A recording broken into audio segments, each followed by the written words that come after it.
જય માતાજી અને જય શ્રી કૃષ્ણ બધા। આજની આ રેસીપી છે નાના મોટા દરેકને ભાવશે। તમે બાળકોના લંચ બોક્સમાં પણ આપી શકશો। નથી કોઈ વણવાની કે લોટ બાંધવાની ઝંઝટ કે નથી કોઈ ચણાનો લોટ કે આથો લાવવાની ઝંઝટ। ખૂબ જ મિનિટોમાં અને ખૂબ જ ટેસ્ટીની સાથે હેલ્ધી એવો નાસ્તો બની અને તૈયાર થઈ જાય છે ફક્ત અને ફક્ત 1 થી 2 ચમચી તેલમાં। અને તમે બહુ ઝડપથી બનાવી અને તૈયાર કરી શકશો। જો તૈયારી હોય તો તમે 2 થી 5 મિનિટની અંદર આ નાસ્તો બનાવી અને આપી શકશો। તો આજની આ રેસીપી બનાવવાનું શરૂ કરીએ। તેની માટે આપણે અહીં મિક્સ કઠોળની જરૂર પડશે। તો અહીં પલાળેલા મિક્સ કઠોળ લીધા છે। તમે ઉગાવેલા હોય તો એ પણ લઈ શકો। જેમાં મેં મગ, મઠ, ચણા, કાબુલી મોટા છોલે ચણા જે આવે છે એને પણ પલાળ્યા છે, સિંગ ઉમેરી છે, રાજમા, વાલ, બધું જે તમને પસંદ હોય અને જે તમારી પાસે અત્યારે અવેલેબલ હોય ઘરમાં એ બધું તમે અહીં ઉમેરી શકો છો। વટાણા પણ મેં પલાળી અને ઉમેરેલા છે। તો બધું આપણે એક મિક્સર જારમાં સરસ એવું ધોઈ અને સાફ કરી લઈ લેવાનું છે। પલાળેલું કઠોળ, તેની સાથે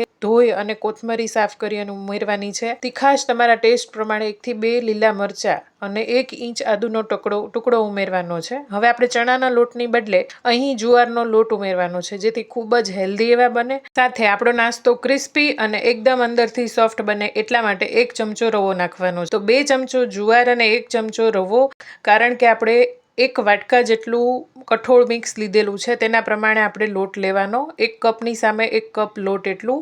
સાથે આપણે અડધી ચમચી મરચું, અડધી ચમચી ધાણા જીરું, અડધી ચમચી હળદર, ચપટી હિંગ અને સ્વાદ પ્રમાણે મીઠું ઉમેર્યું અને આ બધું સારી રીતે મિક્સ થાય અને પીસાય એટલા માટે આપણે ખાટું દહીં ઉમેરવાનું છે, કેમ કે આપણે આ નાસ્તાની અંદર ઈનો કે સોડાનો ઉપયોગ નથી કરતા। તો ખાટું દહીં કે છાશ વાપરવાથી તમારો નાસ્તો છે એકદમ પોચો બનશે। તો આ રીતે જેટલી જરૂર હોય એટલું આપણે ખાટું દહીં અને વધારે ખાટું હોય તો થોડું પાણી એ રીતે મિક્સ કરી અને આવું બેટર તૈયાર કરવાનું છે। રવો ઉમેર્યો છે એટલે થોડી વાર પછી વધારે થીક થશે। તો એ રીતે તમારે બેલેન્સ કરી આ ટાઈપનું તમારે ટેક્સચર રાખવાનું છે બેટરનું। હવે આપણે એક પેન લઈ લેવાની છે। તો મેં અહીં નોનસ્ટિક પેન લીધી છે અને તેમાં 2 ચમચી જેટલું તેલ ઉમેરશું। પહેલી વાર જે તમે બનાવો છો તો તમારે નોનસ્ટિકમાં 2 ચમચી જેટલું તેલ ઉમેરવું પડે, પરંતુ જેમ જેમ એક પછી બીજો ઉતારશો તમે આ નાસ્તો એટલે તમારે 1 ચમચી તેલમાં પણ બની જશે, કારણ કે આપણી જે પેન છે એકદમ સરસ ગ્રીસ થઈ ગયેલી હોય છે તેલથી। તો પહેલી વાર થોડું વધારે તેલ જોઈએ, પછી આપણે તેલ ન ઉમેરીએ તો પણ સરસ બને છે।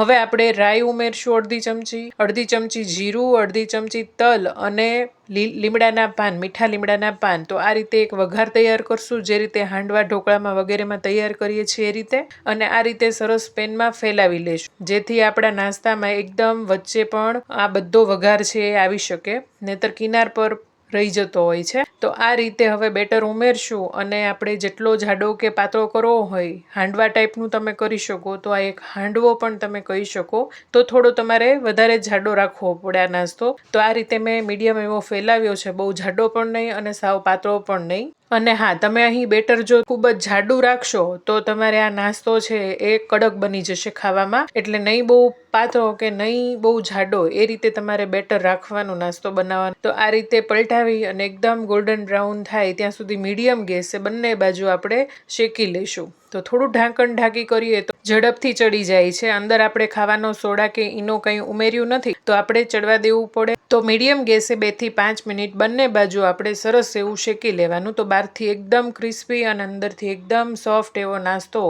2 થી 5 મિનિટની અંદર બની અને તૈયાર થઈ જાય છે। જરા પણ તેલ રહેતું નથી અને ખૂબ જ ટેસ્ટી એવું લાગે છે સ્વાદમાં। તો આને તમે કોઈ પણ ચટણી, સોસ, કેચઅપ કે કોઈ પણ પ્રકારની ફુદીનાની ચટણી કે દહીં સાથે પણ સારું લાગે છે। તો મેં અહીં આ રીતે એક જ બનાવ્યું છે, કારણ કે અત્યારે શૂટિંગ માટે જ મેં બનાવ્યું હતું। બાકીનું બેટર છે એ મેં રાખી દીધું છે અને બાળકોના લંચ બોક્સમાં બીજે દિવસે સવારે આપ્યું હતું। લંચ બોક્સની રેસીપી હું શૂટ નથી કરી શકતી એટલે મેં ખાસ આ રીતે એક બતાવવા માટે બનાવ્યો છે અને બાકીનું બેટર મેં રાખી દીધું છે। તો દહીંમાં મેં ઉપરથી થોડું મીઠું અને લાલ મરચું ઉમેર્યું છે, તો પણ એકદમ સરસ લાગે છે આ પુડલા સાથે કે નાસ્તા સાથે ખાવાની ખૂબ જ મજા આવે છે। તમને રેસીપી પસંદ આવી હોય તો વિડીયોને લાઈક ચોક્કસથી કરી દેજો। અને હા, મારી ચેનલમાં પહેલાં નામ આરતીસ કિચન ફૂડ આઈડિયાઝ હતું, હવે મેં બદલાવી અને આરતીની રસોઈ એવું રાખ્યું છે, જેથી કોઈ પણ વ્યક્તિ આરામથી સર્ચ કરી શકે અને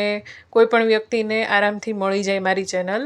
તો તમને આ રેસીપીઓ પસંદ આવતી હોય તો ચેનલને સબસ્ક્રાઈબ જરૂરથી કરી લેજો. ખૂબ જ ઝડપથી બની જાય છે. તમે પણ ટ્રાય કરજો અને કેવી બની એ મને કોમેન્ટમાં જરૂરથી જણાવજો. મળીએ નેક્સ્ટ રેસીપીમાં, નેક્સ્ટ વિડીયોમાં. ત્યાં સુધી બધાને આવજો. જય શ્રી કૃષ્ણ, જય માતાજી.